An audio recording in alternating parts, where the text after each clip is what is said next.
Very good morning students. आज हम hair growth enhancer की बात करेंगे। ये हम पिछले लेक्चर में इसमें हम देख चुके थे कि मिनॉक्सिडिल और फिनास्टेरॉइड जो होते हैं उन ड्रग का यूज़ करते हैं। और हमने ये एलोपेशिया कितने टाइप के होते हैं ये देख रहे थे कि इसका यूज़ कहाँ कहाँ होता है आपके हेयर ग्रोथ एनहांसर्स जो होते हैं, है ना। तो जो आपका एंड्रोजेनेटिक एलोपेशिया है हम ये देख चुके थे। इसके अलावा एलोपेशिया एराटा देख चुके थे, है ना। और हम नेक्स्ट जो हमारा गंजापन है वो है डिफ्यूज्ड एलोपेशिया, है ना। हम गंजेपन की बात कर रहे थे कि ये जो आपके हेयर ग्रोथ एनहांसर है ये कैसे यूज़ होते हैं ना। तो जो डिफ्यूज्ड एलोपेशिया होता है इसमें क्या होता है कि जो हेयर लॉस होता है वो पूरी स्कैल्प से नहीं होता है ना। मतलब ये आप इमेज में देख सकते हैं कि इंसान के पूरे जो स्कैल्प होता है उससे जो हेयर लॉस नहीं होता है ना। क्या रहता है कि हेयर तो रहते हैं लेकिन वो कहीं कहीं से कुछ कुछ एरिए से टोटली हेयर लॉस हो जाता है और कुछ एरिया में हेयर रहते हैं ना। तो ये आप डिफ्यूज एलोपेशिया देख सकते हैं, ठीक है। और ये जो एलोपेशिया है बहुत कॉमन टाइप का एलोपेशिया, और इसका सबसे बड़ा रीज़न होता है कीमोथेरेपी, है ना। कीमोथेरेपी मतलब जैसे कि कैंसर में कीमोथेरेपी होती है या ट्यूबरकुलोसिस में जो ड्रग दी जाती है ना, तो केमिकली जब ट्रीटमेंट लेते हैं एंटीबायोटिक्स का, है ना, तो ये कीमोथेरेपी की वजह से भी जो आपका डिफ्यूज्ड एलोपेशिया है होता है वो हो सकता है, ठीक है। फिर इसमें हम मिनॉक्सिडिल जो टॉपिकल सॉल्यूशन है, ठीक है, इसमें आपको हेल्प मिल सकती है ना, ठीक होने में, है ना, जिससे कि आपका हेयर लॉस कम हो, ठीक है। फिर है आपका future of hair growth therapy. इसका हमको पढ़ने का ज़रूरत है नहीं है, ठीक है। हम क्योंकि अभी क्लासिफिकेशन पर फोकस कर रहे हैं, तो नेक्स्ट जो क्लासिफिकेशन है आपका कॉस्मेस्यूटिकल में वो है मॉइस्चराइज़र्स, है ना। तो क्या होते हैं मॉइस्चराइज़र्स। तो जो मॉइस्चराइजेशन होता है स्किन का, है ना, वो ज़रूरी होता है ना। क्या होता है कि dry and chapped skin is a very common problem both in healthy individual and patient with skin diseases, है ना। मतलब ये प्रॉब्लम होती है कि अगर आपकी स्किन ड्राई हो रही होती है तो चाहे नॉर्मल इंसान हो या फिर जो पेशेंट हो दोनों के लिए प्रॉब्लम क्रिएट होती है, ठीक है। दोनों में ये देखने को मिल सकती है। तो ड्राइनेस जो डिसऑर्डर है ना, वो क्या होता है कि उसका जो एपिडर्मिस है ना, उसके स्ट्रक्चर, है ना, और उसके फंक्शन से रिलेशन हो सकता है ना। मतलब आपके स्ट्रक्चर जो स्किन है उसका स्ट्रक्चर कैसा है आपके, और जो कई बार ये इन चीज़ों पर भी डिपेंड करता है कि आप हाइड्रेशन प्रॉपरली अपनी स्किन का रख रहे हैं कि नहीं, है ना। तो जो आपकी स्किन का स्ट्रक्चर है और आपकी जो एपिडर्मिस है उसके फंक्शन पर भी जो स्किन ड्राइनेस है वो कई बार इसका रिलेशन होता है ना। तो नेक्स्ट हम बात करेंगे।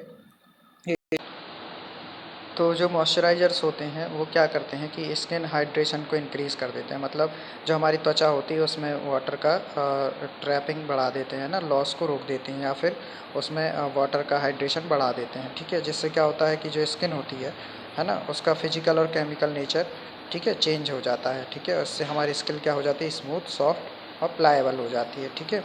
और आप जैसे ही आप मॉइस्चराइज़र लगाएंगे, है ना, तो क्या होगा जो आपकी स्किन है वो तुरंत आपको स्मूथ दिखने लगेगी, ठीक है। और क्या होता है कि जो मॉइस्चराइज़र होते हैं वो आपकी जो स्किन होती है ना उसके जो स्पेस होते हैं वहाँ पर भर जाती है, फिलिंग हो जाती है उसकी मॉइस्चराइज़र्स की, ठीक है। जो आपकी मैटेड स्किन होती है, फ्लैक्स होते हैं जो स्किन के, है ना, उसमें जो स्पेसेस होते हैं वहाँ पर ये फिल हो जाती है ना। तो हेल्प करती है उसका मॉइस्चराइज़र जो है वो हेल्प करते हैं आपकी स्किन को स्मूथ होने में, ठीक है। ये इसकी मैकेनिज़्म है कि कैसे वो स्किन को स्मूथ बनाता है, ठीक है। फिर स्किन मॉइस्चराइजेशन बढ़ाने के लिए हम ह्यूमेक्टेंट की यूज़ करते हैं, है ना। ह्यूमेक्टेंट क्या होता है, लो मोलिकुलर वेट सब्सटेंसेस होते हैं, ठीक है। ये क्या करते हैं, वाटर को अट्रैक्ट करते हैं। इनमें ये प्रॉपर्टी होती है कि वाटर अट्रैक्ट करते हैं, ठीक है। और ये जो सब्सटेंसेस होते हैं, ठीक है, ये क्या होता है कि स्किन में पेनिट्रेट करते हैं, ठीक है। और क्या करते हैं कि increase the degree of hydration, मतलब जो हाइड्रेशन है उसको बढ़ाते हैं ये सबक्यूटेनियस जो स्किन होती है उसका, ठीक है, जो ह्यूमेक्टेंट होते हैं ना। तो ये भी हेल्प करते हैं आपके मॉइस्चराइज रखने के लिए जो आपकी स्किन होती है उसके लिए, ठीक है। और फिर नेक्स्ट है हम जो ह्यूमिक्टेंट यूज़ करते हैं या मॉइस्चराइज़र यूज़ करते हैं, उनकी वजह से कुछ परमेबिलिटी बैरियर जो हमारी स्किन होती है, जो हमारी स्किन वर्क करती है एज अ परमेबिलिटी बैरियर, है ना, उसको इन्फ्लुएंस कर सकते हैं ये, है ना। क्या करते हैं कि ये जो मॉइस्चराइज़र हैं, है ना, ये क्या करते हैं, हमारी जो स्किन होती है उसके परमेबिलिटी बैरियर फंक्शन को इन्फ्लुएंस कर देती है, ठीक है। क्या होती है, हमारी स्किन बैरियर का वर्क करती है, ठीक है, पर वाटर के लिए ये बैरियर का काम करती है ना। तो क्या होता है कि जो मॉइस्चराइज़र होते हैं, ठीक है, वो क्या करते हैं, हम जब नॉर्मल स्किन पर अप्लाई करते हैं तो ये क्या करते हैं, हमारी जो स्किन है इसकी परमिएबिलिटी को इंक्रीज़ कर देते हैं, ठीक है। तो इससे क्या होता है, since increased hydration of normal skin is known to reduce its diffusional resistance, मतलब उसका जो डिफ्यूजनल रेजिस्टेंस होता है ये कम हो जाता है, ठीक है, ज़्यादा हाइड्रेशन होने की वजह से स्किन का, ठीक है। तो ये इसकी एक प्रॉब्लम होती है, ठीक है। और नेक्स्ट जो प्रॉब्लम है वो ये है कि हाइड्रेशन में create interfacial defect in the lipid bilayer caused by the face separation, है ना। तो ये तो कुछ प्रॉब्लम्स होती हैं इससे जो एसोसिएटेड होती हैं मॉइस्चराइज़र के यूज़ से, है ना। तो इंटरफेशियल डिफेक्ट क्रिएट कर देती हैं, ठीक है, जो हाइड्रेशन होता है, हाइड्रेशन में create interfacial defect in the lipid bilayer caused by face separation, है ना। तो इस तरीके से ये कुछ कुछ डिफेक्ट कॉज भी कर देते हैं जो हम यूज़ करते हैं कॉस्मेटिक्स में, मॉइस्चराइज़र या जो आपके ह्यूमिक्टेंट होते हैं, ठीक है। फिर है आपका नेक्स्ट जो क्लासिफिकेशन में आपका वो है बोटेनिकल एक्सट्रैक्ट, है ना।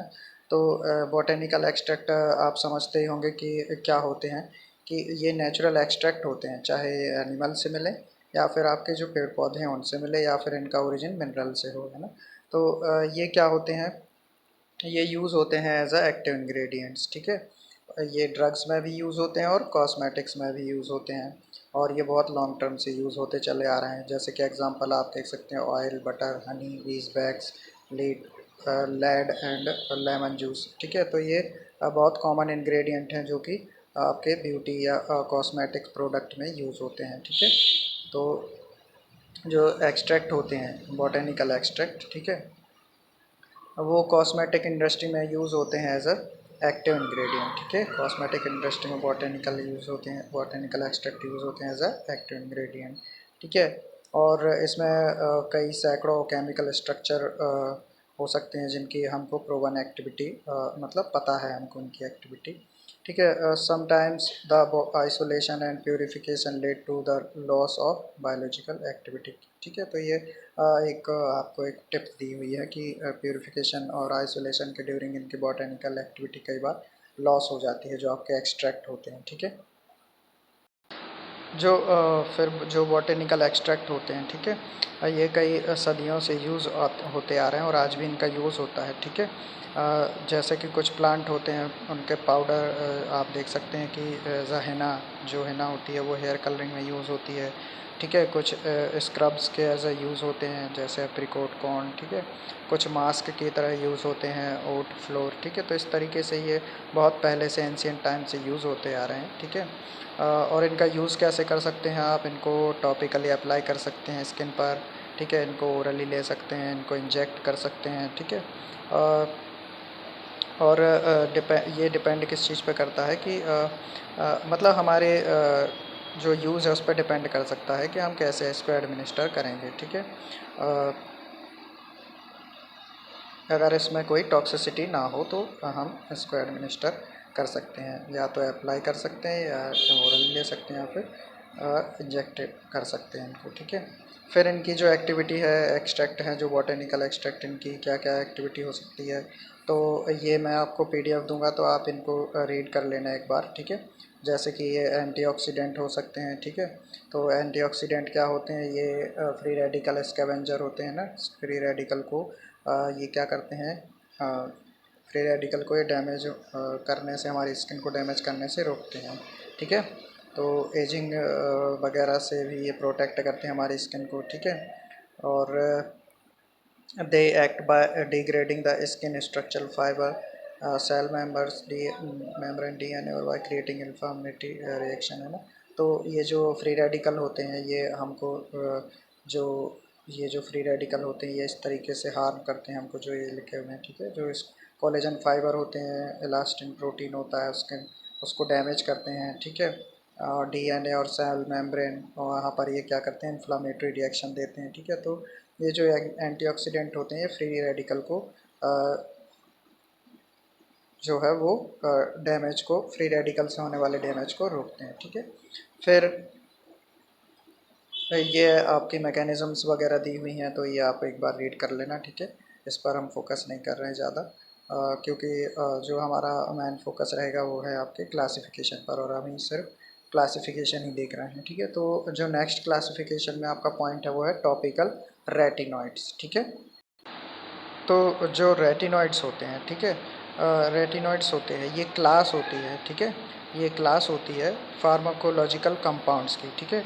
और इसमें जो इसमें क्या क्या होते हैं, विटामिन ए रेटिनॉल होता है, और इसके नेचुरली ऑकरिंग और सिंथेटिक डेरिवेटिव होते हैं, मतलब नेचुरल डेरिवेटिव भी होते हैं विटामिन ए के, और उसके सिंथेटिक भी होते हैं, जो सिंथेटिक डेरिवेटिव होते हैं वो भी होते हैं। तो ये रेटिनॉइड्स जो हैं ये एक क्लास है ना। रेटिनॉइड्स जो है वो एक क्लास है जिसमें विटामिन ए के क्लास जो नेचुरल ऑकरिंग डेरिवेटिव है और सिंथेटिक डेरिवेटिव वो दोनों आते हैं इसमें, ठीक है। तो जो विटामिन ए है जनरली इसमें क्या होता है, रेटिनॉल विटामिन ए एल्कोहल होता है, रेटिनल विटामिन ए एल्डिहाइड भी होता है, and retinoic acid vitamin A acid भी होता है। मतलब तीन चीज़ें इसमें इंक्लूड होती हैं, ठीक है। विटामिन ए एल्कोहल, फिर विटामिन ए एल्डिहाइड, और तीसरा retinoic acid vitamin A acid, है ना, ठीक है। तो ये तीन क्लास मेनली होती हैं इसमें, ठीक है। फिर इसके क्लिनिकल यूजेस जो हैं वो हैं कि, तो ये यूज़ दिए गए हैं जैसे कि जो रेटिनॉइड होते हैं वो उनकी इफ़ेक्टिवनेस यहाँ पर होती है, जैसे कि एसिनिफॉर्म एरप्शंस, मतलब एक्ने जब प्रोड्यूस होते हैं तो वहाँ पर आप इनको यूज़ कर सकते हैं, ठीक है। Disorder of keratinisation such as psoriasis, तो सोरियासिस में आप इनको यूज़ कर सकते हैं। फिर नियोप्लास्टिक प्रोसेस, मतलब जो कैंसर होता है स्किन का या ल्यूकेमिया, ठीक है, तो इसके में सेल कार्सिनोमा, तो ये क्लिनिकली जो रेटिनॉइड्स हैं, टॉपिकल रेटिनॉइड, इनको इनकी इफ़ेक्टिवनेस इनके ट्रीटमेंट में होती है, ठीक है। तो ये उसके यूज़ हो गए, ठीक है। The main focus of retinoid usage in cosmeceutical has been its role as a methical formation of youth, reversal of photoaging, है ना। तो ये यहाँ पर एक टिप दी हुई है रेटिनॉइड्स के लिए। Retinoids like all drug have adverse effects, the most infamous one being teratogenicity, है ना। तो ये टेराटोजेनिसिटी भी शो करते हैं, ठीक है। यहाँ पर एक टॉपिक एक पॉइंट दिया हुआ है, ठीक है। इसका एडवर्स इफ़ेक्ट लिखा हुआ है, ठीक है। फिर है क्लासिफिकेशन ऑफ रेटिनॉइड, है ना। तो ये रेटिनॉइड के जो आपके क्लासिफिकेशन है वो दिए हुए हैं यहाँ पर, जैसे first generation, second generation, third generation, ठीक है, और नेचुरली ऑकरिंग इन ह्यूमन, ठीक है। तो जो फर्स्ट जनरेशन है इसमें आते हैं ट्रीटिनोइन, है ना, आइसोट्रेटिनोइन। फिर है आपका सेकंड जनरेशन है इसमें ईट्रीटीनेट, ठीक है। फिर है आपका थर्ड जनरेशन एरोटिनॉइड, और नेचुरली ऑकरिंग में आपने जो अभी पढ़े थे रेटिनॉल, रेटिनल और रेटिनोइक एसिड, है ना, जो अल्कोहल होते हैं, एल्डिहाइड और एसिड्स होते हैं, ठीक है। फिर इनके कुछ रोल दिए हुए हैं, क्या क्या रोल होते हैं इनके, जैसे रेटिनॉल है, ठीक है, तो ये growth promotion, differentiation, maintenance of epithelia, reproduction, यहाँ पर इसका जो इम्पोर्टेंस है या रोल है वो होता है। रेटिनल है जो उसका विज़न में यूज़ होता है, मतलब विज़न में इसका रोल होता है, ठीक है। फिर रेटिनोइक जो एसिड होते हैं वो growth promotion, differentiation, maintain of epithelia, है ना। तो ये स्किन से रिलेटेड जो इनके रोल होते हैं वो है रेटिनोइक एसिड्स के, ठीक है। फिर इनके यूज़ कहाँ कहाँ होते हैं, जैसे कि एक्ने मैंने अभी बताया था, एक्ने वल्गैरिस में इनका ट्रीटमेंट के लिए यूज़ हो सकते हैं। फिर आपके फ़ोटो एजिंग मैंने बताया था, फ़ोटो एजिंग क्या होता है, वहाँ पर यूज़ कर सकते हैं। Actinic keratosis, lichen planus, melasma, post inflammatory hyper pigmentation, ठीक है। तो ये यहाँ पर इनके सारे जो यूज़ हैं आपके टॉपिकल जो आपके रेटिनॉइड्स है उसके, है ना। फिर रोल इन कॉस्मास्यूटिकल, ये आपके जो कॉस्मास्यूटिकल है उसके यूज़ लिखे हुए हैं, आपके जो आपके रेटिनॉइड्स होते हैं उसका कॉस्मास्यूटिकल में क्या यूज़ होता है। तो तो जो मेजर फॉर्म होते हैं रेटिनॉइड्स के, है ना, जो रेटिनॉल है, रेटिनल है, रेटिनोइक एसिड है, ठीक है, इनका जो रोल है, सिग्निफिकेंट रोल है आपके कॉस्मेस्यूटिकल में, ठीक है। और जो आपके मेन रोल ऑफ रेटिनॉइड है इन कॉस्मेस्यूटिकल आर इन एक्सटेंसिक एजिंग, मतलब फोटो एजिंग में जो मेन रोल होता है वही है आपके जो रेटिनॉइड्स होते हैं उनका फोटो एजिंग में ही रोल है उनके ट्रीटमेंट के लिए, है ना। फोटो एजिंग मतलब मैंने बताया था कि जो यूवी विजिबल आपके यूवी लाइट होती है उसके इफेक्ट से जो स्किन पर रिंकल वगैरह और जो डैमेज होता है स्किन का, वो फोटो एजिंग कहलाती है ना। तो उसके ट्रीटमेंट में ही रेटिनॉइड का जनरली यूज़ होता है, ठीक है। जो टॉपिकल रेटिनॉइड हैं वो रेटिनोइक एसिड हैं ना, वो एफडी अप्रूव्ड हो चुके हैं, ठीक है। और ये ट्रीटमेंट ऑफ एक्ने मतलब मुहासों के ट्रीटमेंट के लिए यूज़ होते हैं, ठीक है। और ये स्किन रिंकल जो फाइन स्किन रिंकल है उनके ट्रीटमेंट के लिए एज एडजंक्ट यूज़ होते हैं, मतलब साथ में किसी ड्रग के इनको यूज़ किया जाता है, ठीक है। स्किन रफनेस या हाइपर पिगमेंटेशन इनके लिए और जो फोटो एजिंग है इनके लिए ये क्या होते हैं, as a adjunct treatment use होते हैं, मतलब किसी ड्रग के साथ में इनको दिया जाता है। फिर आपका जो नेक्स्ट आपका क्लासिफिकेशन है आपका कॉस्मेस्यूटिकल में, वो है डी पिगमेंटेशन एजेंट, है ना, डी पिगमेंटेशन एजेंट। तो स्किन पिगमेंटेशन आप समझते ही होंगे क्या होते हैं कि जो हमारे स्किन में मेलानिन होता है उसके पिगमेंट वो पिगमेंट होता है और वो क्या होता है, एक्यूमुलेट हो जाता है कई जगह पर अलग अलग रीजन की वजह से, है ना। तो हमारी स्किन का कलरेशन चेंज हो जाता है, जैसे कि आपका सबसे पहले मेलाज्मा लिखा हुआ है, कोलाज्मा कहते हैं इसको। तो ये क्या होता है कि स्किन पर कहीं कहीं जैसे फेस है वहाँ पर डार्क स्पॉट बन जाते हैं ना। उसका क्या होता है कि जैसे कि वुमेन में होता है, ये कई बार देखा जाता है कि प्रेगनेंसी के बाद ये इस तरीके के जो स्पॉट होते हैं वो देखने को मिलते हैं ना, तो ये मेलाज्मा या कोलाज्मा होते हैं, ठीक है। लेकिन कई बार ये मैन में भी देखे जाते हैं और इसके रीज़न भी अलग अलग होते हैं, ठीक है। फिर आपका नेक्स्ट है सोलर लेंटिगो। इसमें क्या होता है कि जब आप कई बार लॉन्ग टर्म सोलर एक्सपोजर में रहते हैं तो स्किन पर स्पॉट बन जाते हैं ना, स्पॉट बन जाते हैं। उसका रीज़न ये होता है कि जब आप इस सन या यूवी लाइट के कांटेक्ट में रहते हैं तो पिगमेंट वहाँ पर एक्यूमुलेट होना स्टार्ट हो जाते हैं, ठीक है। तो इनको सोलर लेंटिगो कहते हैं, ठीक है। ये भी मेलानिन एक्यूमुलेशन की वजह से होता है, ठीक है। फिर आपका नेक्स्ट है आपका पिगमेंटेड कॉस्मेटिक डर्मेटाइटिस, है ना। इसको मेलानोसिस भी बोलते हैं, ठीक है, मेलानोसिस, मेलानोसिस, है ना। और ये भी क्या होता है, ये इंक्रीज्ड मेलानिन पिगमेंट है जो कि कहाँ पर इंक्रीज होता है, एपिथेलियल सेल में ना। तो ये क्या होता है कि एपिथेलियल सेल में आपका जो मेलानिन है वो इंक्रीज हो जाता है, ठीक है। फिर नेक्स्ट है आपका जो है वो है आपका मेलानोमा, है ना। मेलानोमा क्या होता है कि ये एक टाइप का स्किन कैंसर होता है, ठीक है। ये जो हमारी सेल्स होती हैं स्किन की, मेलानोसाइट्स, उसमें जब कैंसर प्रोड्यूस हो जाता है तो इसको हम मेलानोमा कहते हैं। और ये सबसे ख़तरनाक स्किन कैंसर का फॉर्म होता है क्योंकि ये बहुत तेज़ी से जो अदर ऑर्गन्स होते हैं वहाँ पर फैल जाता है ना। तो इसका अर्ली स्टेज में ट्रीटमेंट ना हो तो ये बॉडी के अदर पार्ट में भी फैल जाता है, तो ये मेलानोमा स्किन कैंसर होता है, ठीक है। तो अ, और ये इसी के बारे में लिखा हुआ है कि ये फैटल भी हो सकता है जो आपका मेलानोमा है, ठीक है। malignant tumor should be diagnosed and treated properly because some of them are quick to develop, वही जो मैं बता रहा था ना। फिर है hyper pigmentation of face of middle age women is most common, ठीक है। तो ये हाइपर पिगमेंटेशन मतलब होता है कि जो आपकी स्किन है वहाँ पर पिगमेंटेशन बहुत ज़्यादा हो जाता है, पिगमेंट वहाँ पर बहुत ज़्यादा एक्यूमुलेट हो जाते हैं, ठीक है। तो ये यहाँ पर कुछ नेम लिखे हुए हैं कि डी पिगमेंटेशन जो एजेंट होते हैं उनके नाम लिखे हुए हैं, जैसे हाइड्रोक्विनोन है, आर्ब्यूटिन है, एलिजिक एसिड है, कोजिक एसिड है, एस्कॉर्बिक एसिड है। तो ये क्या करते हैं, जो आपकी स्किन है उसको वाइट बनाते हैं ना। जो कोजिक एसिड है इसके सोप्स भी आते हैं मार्केट में, आपको मिल सकते हैं, ठीक है। कोजी केयर वगैरह कंपनियां जो इसी के नाम पे चलती हैं ना। तो ये जो हैं ये स्किन वाइटनिंग करते हैं ना, मतलब अगर आपकी स्किन पे डार्कनेस ज़्यादा हो गई है तो ये क्या करते हैं, उसको थोड़ा फेयर करते हैं, वाइट कर देते हैं, ठीक है। फिर एवेल्यूशन ऑफ ट्रीटमेंट, है ना, पिगमेंट्री जो डिसऑर्डर हैं, ठीक है। तो ये जो एवेल्यूशन है इसकी हमको ज़रूरत है नहीं पढ़ने की, है ना। हम सिर्फ अभी जो क्लासिफिकेशन था उसको देख रहे थे। तो ये जो क्लासिफिकेशन है कॉस्मोस्यूटिकल का यहाँ ख़त्म होता है, ठीक है। इसके आगे हम नेक्स्ट क्लास में पढ़ेंगे। जो भी है आपका नेक्स्ट टॉपिक होगा वो मैं आपको पढ़ाऊँगा। ओके, अगर वीडियो क्लियर है, आपको आवाज़ समझ आ रही है और आपको कोई डाउट है तो आप पूछ सकते हैं, और कोई क्वेरी है तो पूछ सकते हैं, और आपको वीडियो पसंद आता है तो लाइक ज़रूर करेंगे। Okay, thank you.